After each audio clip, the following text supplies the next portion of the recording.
Baik, Assalamualaikum warahmatullahi wabarakatuh. Saudara-saudari sekalian sudah bersedia? Saya akan menceritakan satu lagi topik tentang makanan ataupun bahan-bahan tambahan untuk kita menjaga sekurang-kurangnya sama ada anda dah kena ataupun nak menghindarinya.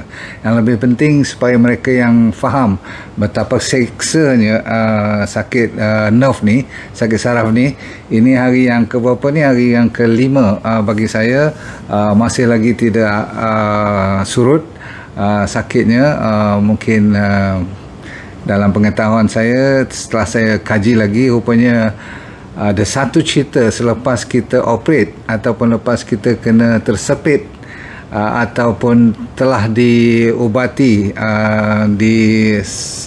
operate pun tempat-tempat yang sepatutnya atau dah dibuat fizio, katakan dia boleh lepaskan himpitan tu.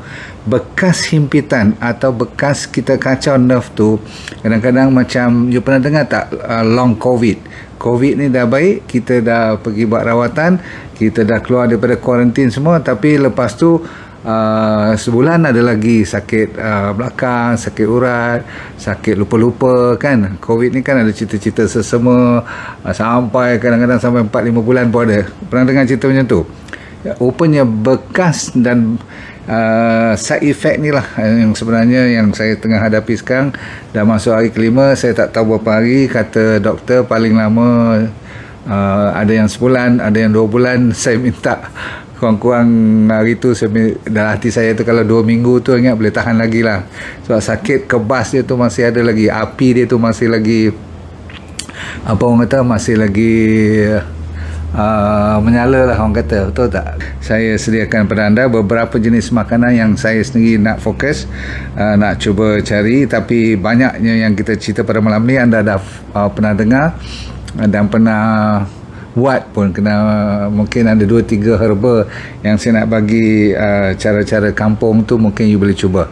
Sebab saya sendiri belum cuba sebahagian daripadanya. Baik, nombor 1. Jadi dah semua bersedia? Bismillahirrahmanirrahim. Assalamualaikum warahmatullahi wabarakatuh. Seperti mana anda tahu, kita ada central nervous system daripada otak sampai ke spinal cord. Apa yang keluar daripada tengah tu yang dipanggil central nervous system tu dipanggil peripheral nervous system. Periphery ni maksudnya luaran yang sampai ke kulit kita, ke organ kita, ke otot, ke sendi semua tu. Dia lah yang kadang-kadang yang kalau kena yang saya cerita hari ni, sakitnya amat sangat.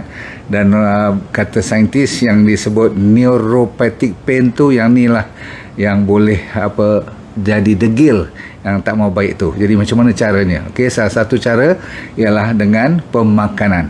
Okey, baik, nombor 1. Pemakanan yang direkomend adalah tidak lain tidak bukan, sebab tu saya kata you pernah buat, iaitu green leafy vegetable. Sayur-sayuran yang menghijau. Yang ni selalu rupa-rupanya sayur yang menghijau Tuhan bagi kepada kita tu bukan saja untuk kanser, untuk penyakit-penyakit yang serius, penyakit autoimun, penyakit metabolic syndrome ke kan. Banyak penyakit semuanya, termasuklah diet-diet kat luar negara, siapa yang buat pun dia mesti berasaskan kepada sayur-sayuran yang menghijau. Perkataannya green leafy vegetable. Bukan saja takat sayur, tapi sayur yang lagi hijau lagi bagus. Berarti seperti bayam lah. Jadi nasib baik kita ada bayam kat Malaysia. Kita ada apa lagi, brokoli, cauliflower tu taklah hijau sangat, tapi kale yang Mak Saleh punya staff baru buat masuk sekarang tu. Tapi kita ada lettuce, kita ada gubis yang hijau kan. Okey. Sebenarnya kalau gubis tu, kalau yang purple tu pun bagus untuk tujuan untuk saraf ni. Kenapa sayur-sayuran yang menghijau ni bagus? Sebab dia selalunya ada, dia panggil iron. Iron, dia ada kalsium, dia ada B6, okay? Dan dia ada magnesium, vitamin A, vitamin C. Jadi yang ni diperlukan, terutama sekali potasium, kalsium tu lah, okay? Dan B1, B6 yang tingginya B6, B1 tak berapa banyak dalam sayur-sayur yang menghijau macam ni, okay? Nanti saya cerita kat mana nak dapat B1 semua ni, okay? Yang penting sekarang kita mulakan dengan sayur dahulu. Beres? So saya rasa sayur asalkan hijau je, no problem. termasuk sampai teh hijau pun diiktiraf sebagai benda yang hijau lah. Okey, kalau you ada klorofil, you ada moringa, you ada daun salam, itu pun diiktiraf sebagai inilah sayur-sayuran yang menghijau. Kalau you buat smoothie sebagainya tu, asalkan dia daripada asalnya ada klorofil. Pas? Okey, jadi kita dah lulus nombor 1. Nombor 2, ada beberapa jenis nuts ke kacang yang direkomend untuk orang yang ada sakit saraf. Nombor 1 ialah cashew nut. Nombor 2 ialah walnut. Boleh dengar ni? Nombor 3 ialah almond. Saya ulang lagi sekali. Ni nuts ada banyak, tapi yang diiktiraf sebagai untuk saraf, gajus, kacang gajus, kacang walnut, Brazil nut. So you jangan lupa Brazil nut. Ada satu lagi yang dinamakan sunflower seed, biji sunflower. Okey, ada kan bunga sunflower tu bijinya bagus. Okey, saya pernah buat cerita tentang sunflower seeds tu. So 4 seeds ni terkenal untuk orang yang sakit saraf. Nak saya ulang lagi sekali, cashew nut, walnut, lagi satu ialah apa dinamakan tadi, Brazil nut. Okey, ada satu lagi yang agak strange. Bukan strange macam mana, saya pun heran macam mana dia boleh jadi top juga. Rupa-rupanya saya tengok dalam tu ada banyak orang panggil anthocyanin. Buahnya tu ialah blueberries. Okey, sebenarnya berries ni semua daripada strawberry, blueberries, blackberry, raspberry, semua boleh.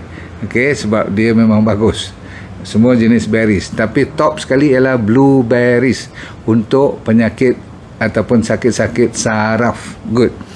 Lagi satu, ikut dia panggil buah apricot. Pernah dengar kan buah apricot? Setengah orang pergi cari makan apricot seed dan sebagainya tu. Tak perlulah apricot seed tu, buah dia tu sendiri. Okey, baik. Satu lagi ialah buah, kita orang Malaysia pernah dengar buah mengkudu tak? Buah mengkudu antara yang boleh untuk dibuat sebagai makanan ataupun inilah sayur-sayuran untuk saraf. Yang saya agak pelik di sini, yang saya kata saya kan, itu ialah potato, ubi kentang. Sebab dalam ubi kentang ni memang ada banyak rupanya vitamin dan mineral, yang termasuklah potasium pun tinggi dalam ubi kentang ni.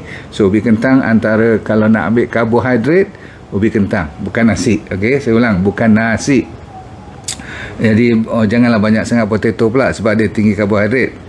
Okey, tadi saya, nantilah last kali saya bagi pantang larang apa yang tak boleh. Ni saya masih cerita apa yang boleh dahulu. Boleh ikut? Kopi sikit lagi saya nak bagi. Pisang. Senang kan? Pisang apa pun tak apa, asalkan jangan terlalu masak, terlalu manis, masih lagi keras, beres. Okey. Sebab apa pisang? Siapa tahu ada banyak potasium dan ada banyak B6 pun. Okey, sebab dia perlukan banyak vitamin B. Jenis-jenis vitamin yang dalam semua makanan saya sebut tadi cukup tinggi dengan mineralnya sekali. Sikit lagi tentang untuk kesakitan. Siapa yang banyak kesakitan, yang terhimpit saraf mereka tu macam saya ni, harus beranikan diri, banyakkan setiap hari ataupun setiap makanan tu ada kunyit sekurang-kurangnya dalam makanan you, ataupun ginger. Ginger tu apa? Halia. Dan selalu saya suruh buat teh halia dan teh kunyit ni masuk sekali. Nak masuk sedikit kurma ke, nak masuk sikit halia, apa tu, honey sikit boleh, tapi jangan banyak. Tetapi kalau nak masuk stevia, no problem. Okey, tadi sayur jangan lupa Brussels sprout, yang paling banyak alpha lipoic acid tu, ALA tu bagus. Anda jangan lupa Brussels sprout yang bulat-bulat besar ibu jari saya ni. Tahu kan Brussels sprout kan? Okey, baik. Satu kegemaran saya ialah dark chocolate. Dark chocolate kena tulis kat situ, tengok kat belakang, minimumnya 70%. Kelatlah sikit, tetapi taklah teruk. Okey, daripada you ambil white milk yang sedap-sedap semua tu, yang you boleh telan sampai nak habis satu bungkus tu, satu paket tu, yang tu mesti ada gula, ada susu semua, tak payah. Okey, Yang untuk kebaikan ialah dark chocolate 70% ke atas. Buah yang paling diminati satu lagi namanya ialah avocado. Avocado ni kat mana-mana je dia hidup. Dia bukan saja tinggi dengan fat, good fat. Dia pun ada protein, dia pun ada karbohidrat, dia pun ada semua vitamin mineral yang diperlukan. Jadi buah ni memang cantik sangat untuk you amalkan setiap hari. Baik, siapa yang nak ambil kelapa muda dengan isinya sekali tu jangan lupa, kelapa dengan isinya sekali boleh, tetapi yang paling penting ialah kelapa dara tu. Minyak kelapa dara is the best. Baik, kita tutup cerita dengan apa jenis vitamin dan mineral yang you perlu tambah dalam hidup you untuk meyakinkan supaya kalau dia kena sekali, besok katakan saya dah baik ni, saya kena pertahankan diri saya dengan vitamin yang paling important dalam hidup seseorang yang kena masalah saraf ialah vitamin D3K2. Ni saya ulang dekat 1000 kali dah kot. Rupa-rupanya matahari ni memang dahsyat lah Tuhan bagi. Dia bukan saja besar, matahari itu memang menyinari seluruh alam. Sebagai kuasa Allah kita tengok setiap pagi tu kan, tetapi dari segi dia punya cahaya tu saja boleh kita dapat apa yang dinamakan menukar wajah kita punya kulit tu nanti diproses terus dengan bantuan dia punya liver dengan kidney lagi. Wah, terus akan jadi vitamin D3. Tapi kalau tak ada K2 pun tak boleh, saya kata apa, sebab kalau nanti kalsium tu dah diabsorb elok-elok, ni tujuannya untuk kalsium lah kan. Bila kalsium D3 dah bantu tarik elok-elok, dah hisap semua, dia tak tahu nak pergi mana. Nanti jadi sakit kaki lah, macam spur tu, sakit tulang lah, pergi lekat tempat-tempat lain bahaya. So dia kena ada K2 untuk bantu jadi mandur untuk hantar ke tempat-tempat dia yang bagi instruction. Body kita ni macam-macam, ada nurse, ada polis, ada askar, ada JKR, ada piping, ada semua siap, sampai nak jaga jalan raya ni pun K2 tu lah bantu. So D3K2 saya selalu kata orang dewasa ambil lebih kurang, kalau tengah sakit ni 10,000 international unit, K2 lebih kurang 100 microgram cukup.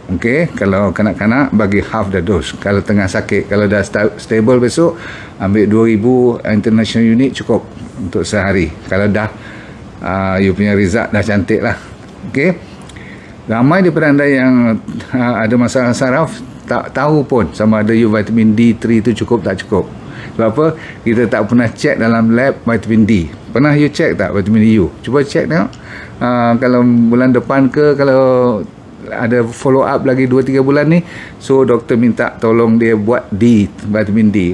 Sebab apa? 80% daripada kita tak cukup. Faham tak? Rendah kalau ada pun. Jadi ini antara yang menguatkan balik kita punya saraf, sebab vitamin D3 bukan setakat tulang saja, dia memainkan peranan beribu fungsi dia. Sebab vitamin D lah antara yang orang panggil top vitamin di dalam badan kita, antara yang the best of the best. Jadi kalau tak cukup, rugilah. Nombor 2, dalam sudut erti kata saraf je, tak akan terlupa kepada vitamin B. Kalau kita tak cukup B, tak salah sebut B yang B1 saja, itu very important. B6 dan B12, tiga-tiga ni 1, 6, 12. B12 terutama sekali yang menjaga dia punya balutan getah, macam myelin sheet saya ceritakan, elektrik tu kan, macam copper wire tu. Jadi dia balutan tu dipanggil myelin sheet. Myelin sheet tu kalau rosak, maka sakitlah berpanjangan. Sebab apa? B12 tu terutama sekali tak cukup. Orang yang terlalu diet cuma makan sayur saja boleh, tetapi kalau dia langsung tak ambil rumpai laut, tak ambil bahan-bahan yang asasnya daripada laut, seperti yang macam apa, makanan Jepun tu semua tu kan. So dia orang suka kan makanan laut. Anda yang terlalu semua tak mau tempuh langsung, makanan-makanan laut pun tak tempuh, nutritional yeast pun tak ambil, saya selalu kata nutritional yeast tak ambil, maka you kena suplemen dengan vitamin B12 kat farmasi. Yang tu antara 1 mg hingga 2 mg sehari minimum. Ingat B banyak lagi lah. Kalau you confuse sangat, you ambil B complex. Banyak ada jual yang bagus-bagus. Seterusnya magnesium kena cukup dalam badan, lebih kurang 400 mg minimum satu hari. Lepas tu kalau ada sikit ekstra duit, you kena cari dipanggil CoQ10. Pernah dengar CoQ10? Yang ni selalunya orang buat untuk jaga jantung lah, orang makan ni suplemen, tapi dia juga untuk saraf. Okey, sikit lagi yang penting ialah omega 3. Yang paling jangan lupa ialah omega 3. Kan selalu direkomend ambil salmon, ikan-ikan laut. Cuma sekarang you tahulah, pengganti daripada masalah mercury daripada laut, pencemaran laut ialah DND 369 Sachainchi oil. Yang famous sekarang ni, Tuhan bagi rezeki untuk saya recommend pada you. Tak malu pun, sebab rezeki ni memang dahsyat sangat. Dia punya omega 3 kalau you campur dengan D3K2 tu, dua ni saja, kalau lain you lupa pun. Tapi untuk saraf, B tak boleh lupa. B complex. Saya tak ada B complex. Saya tak buat B complex. Mungkin tahun depan ke, mungkin 6 bulan lagi saya nak cari yang mudah you telan lah. Sebab B complex sekarang tebal-tebal, besar-besar. Okey, jangan lupa kepada cara kampung kita. So ingat Sachainchi oil is a must untuk ni. Sebab apa? Dia lawan inflamasi. Tapi cara kampung, bunga telang pernah dengar? Bunga telang is very good, tapi minum sebelah malam. Buat teh bunga telang, 3 helai bunga telang yang kering, masuk dalam air panas biar dia kembang. Jangan bergula, minum. Okey. Lepas tu nak campur dengan lagi sekali kunyit dengan halia, no problem. Setengah orang ambil 5 akar lalang. Akar lalang, ingat akar dia. Okey, yang atas jangan, bahaya tu. Bawah tu cuci bersih-bersih, masak periuk. Tahu masak periuk? Ambil 5 akar lalang tu, maka ditumbuk, bagi dia hancur sikit, rebus dia. Biar air hampir setengah dah keluar, dah jadi wap, tapis, dan minum 2 kali sehari. Ada juga orang cuba dengan buah longan kering. Pernah dengar buah longan kering? Kedai traditional Chinese medicine shop selalu jual buah longan kering. Ambillah dalam 7 ke 8 biji, buat sama, masak periuk, setengah, tapis, minum. Ada setengah orang dengan daun selasih. Ada jual kan daun selasih, ambil lebih kurang 5-7 helai juga, buat teh. So yang mana yang bagi lega, you amalkan, ataupun boleh selang-seli. Last sekali, kalau siapa kenal daun mas cotek, mas cotek, ambil 7 helai juga, buat teh daun mas cotek. Okey. Jadi cara-cara kampung macam ni, jangan melawak. Masih ada lagi orang yang orang kata apa, dia macam testimoni habis-habis, macam sumpah kata boleh baik semua, tapi janganlah percaya bulat-bulat asalkan jangan you terlalu banyak ambil benda ni sampai lebih pada 2 kali sehari. Sebab apa? Kalau benda baik pun, herba-herba ni kita kena hati-hati, sebab dia boleh mengganggu liver kita kalau terlalu banyak. Kan pernah dengar kan, orang rosak liver kalau terlalu banyak herba-herba, walaupun bagus macam mana pun. Baik, kalau dari segi cara-cara moden pula, ada lagi ubat-ubat. Semalam saya lupa nak cerita pada you. Ada satu lagi nama Neurontin, yang ni kena discuss dengan doktor. Semalam saya cerita Lyrica, satu lagi nama Tegretol, satu lagi nama Amitriptyline. Yang ni nama-nama ubat yang saya lupa nak cerita semalam, tetapi boleh diguna pakai oleh doktor yang kalau selepas dia discuss dengan you, baru dia boleh bagi. Kalau tidak, you tak boleh beli sendiri. Dan saya tak galakkan you buy on the counter. Sebab apa? Ubat-ubat ni semua ubat yang kuat dan berbahaya kalau salah dosage-nya. So lebih baik you jumpa doktor you dulu. Saya cuma bagi tahu supaya selalunya you tidak mati akal. Faham tak? You tidak buntu fikiran you. Inilah tujuan kita mengajar. Setiap malam saya cuba berkongsi dengan anda, sebab sakit ni memang sakit lah. Macam mana lagi nak explain kan? Orang yang tak pernah sakit, dia tak tahu. Dan setiap pesakit merasakan sakitnya tu ialah yang paling lebih dahsyat daripada orang lain punya. Betul-betul. Contoh, kalau you tengah sakit, katakan sciatica, you mesti kata sciatica you yang paling sakit dalam dunia ni. Memang betul. masa you menghadapinya, betul tak? Macam saya sekarang ni, saya tak pernah merasa sakit macam ni seumur hidup saya. Betul, saya dah 60 lebih, 68 tahun ni. So saya merasakan rupa-rupanya ada sakit yang lebih teruk daripada yang dulu-dulu. Kan dulu kita dah pernah kena gout, pernah kena kanser, pernah kena sakit gigi, kena migraine, apa lagi, macam-macam lah, luka jatuh, pengsan, tak pengsan belum lah, buang tonsil masa muda-muda dulu, tahulah sakit macam mana nak makan aiskrim lepas operation. Tapi rupa-rupanya masuk tahun ni ada lagi dia punya hikmah dia. Jadi saya memang nak orang yang sakit ni merasakan, tahu you punya sakit tu lebih besar daripada orang lain punya. Jadi kita nak hormat you dengan memberi peluang you bersemangat untuk mencari jawapan. Jangan putus asa, jangan kata habislah aku punya yang paling teruk, orang lain dah tak sakit lebih daripada aku. Semua memang betul, you akan merasa macam tu. Tapi setiap orang, saya kata, yang menghadapi dan tengah menelusuri, orang kata apa, going through this, orang kata kesakitan ni, memang dia tak akan lepas rasa sakit dia tu, dan dia rasa macam nak give up dah.